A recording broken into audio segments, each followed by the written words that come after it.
Chapter 1. How Candide was brought up in a beautiful castle, and how he was driven from it. In the castle of Baron Thunder ten Tronckh in Westphalia, there once lived a youth endowed by nature with the gentlest of characters. His soul was revealed in his face. He combined rather sound judgment with great simplicity of mind. It was for this reason, I believe, that he was given the name of Candide. The old servants of the household suspected that he was the son of the baron's sister by a good and honorable gentleman of the vicinity, whom this lady would never marry because he could prove only 71 generations of nobility, the rest of his family tree having been lost owing to the ravages of time. The baron was one of the most powerful lords in Westphalia, for his castle had a door and windows. Its hall was even adorned with a tapestry. The dogs in his stable yards formed a hunting pack when necessary, his grooms were his huntsmen, and the village curate was his chaplain. They all called him my lord, and laughed when he told stories. The baroness, who weighed about 350 pounds, thereby winning great esteem, did the honors of the house with a dignity that made her still more respectable. Her daughter Cunegonde, aged 17, was rosy-cheeked, fresh, plump, and alluring. The baron's son appeared to be worthy of his father in every way.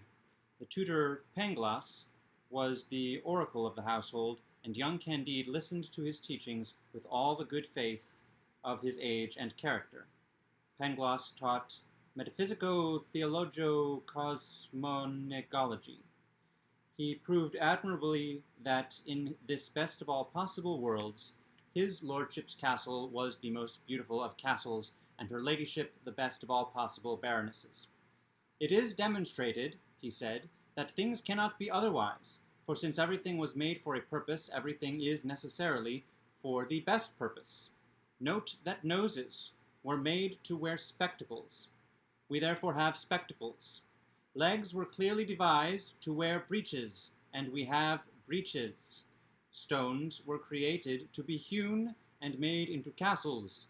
His lordship therefore has a very beautiful castle. The greatest baron in the province must have the finest residence. And since pigs were made to be eaten, we eat pork all year round. Therefore those who have maintained that all is well have been talking nonsense. They should have maintained that all is for the best. Candide listened attentively, and believed innocently, for he found Lady Cunegonde extremely beautiful, although he was never bold enough to tell her so. He concluded that, after the good fortune of having been born Baron Thunder ten Tronckh, the second greatest good fortune was to be Lady Cunegonde, the third to see her every day, and the fourth to listen to Dr. Pangloss, the greatest philosopher in the province, and therefore in the whole world.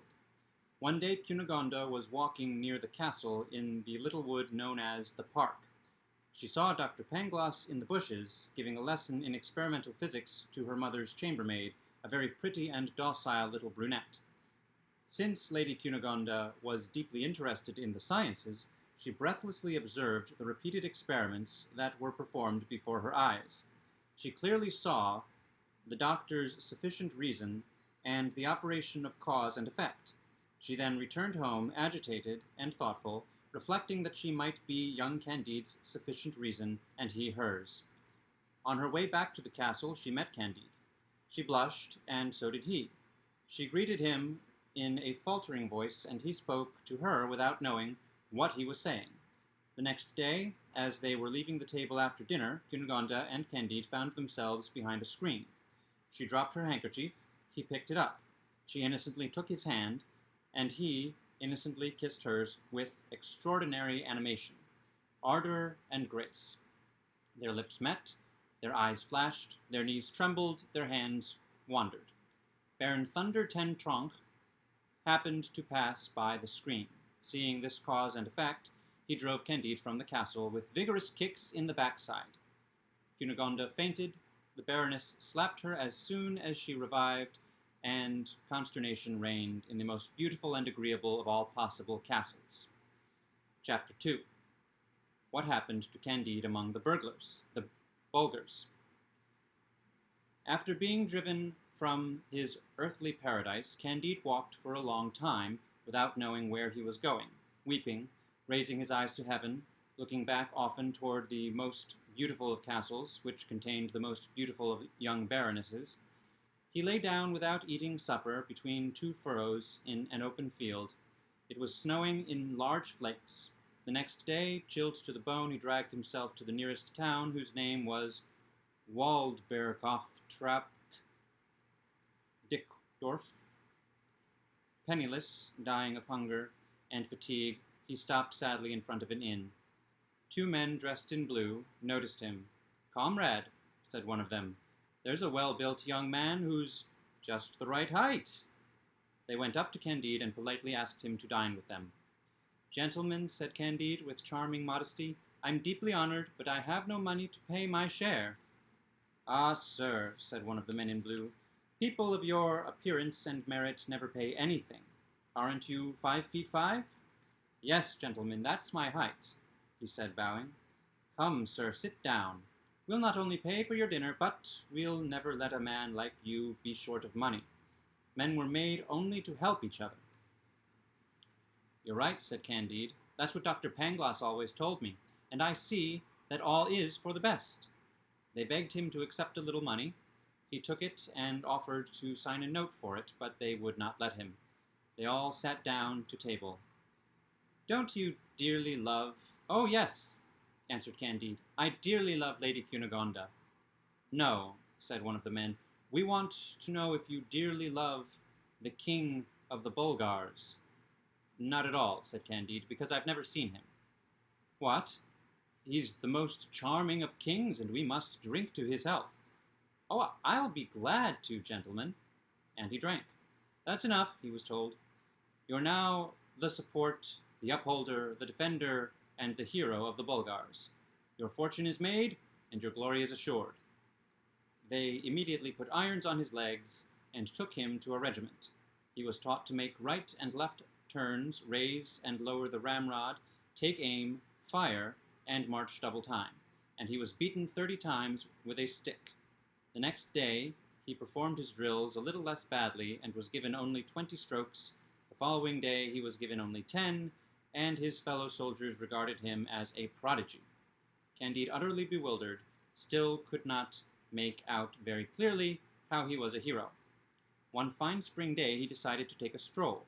He walked straight ahead, believing that the free use of the legs was a privilege of both mankind and the animals. He had not gone 5 miles when 4 other heroes, all 6 feet tall, overtook him, bound him, brought him back, and put him in a dungeon. With proper legal procedure, he was asked which he would prefer, to be beaten 36 times by the whole regiment, or to receive 12 bullets in his brain. It did him no good to maintain that man's will is free, and that he wanted neither. He had to make a choice. Using the gift of God known as freedom, he decided to run the gauntlet 36 times, and did so twice. The regiment was composed of 2,000 men, so his punishment was so far composed of 4,000 strokes, which had laid bare every muscle and nerve from his neck to his backside. As they were preparing for a third run, Candide, unable to go on, begged them to blow his brains out instead. The favor was granted, he was blindfolded and made to kneel. Just then, the King of the Bulgars came by and inquired about the condemned man's crime. Being a highly intelligent king, he realized from what he was told that Candide was a young metaphysician, utterly ignorant of worldly matters, and pardoned him with a clemency that will be praised in all newspapers and all ages. A worthy surgeon healed Candide in 3 weeks with the emollients prescribed by Dioscorides. He already had a little skin and was able to walk when the King of the Bulgars joined battle with the King of the Avars.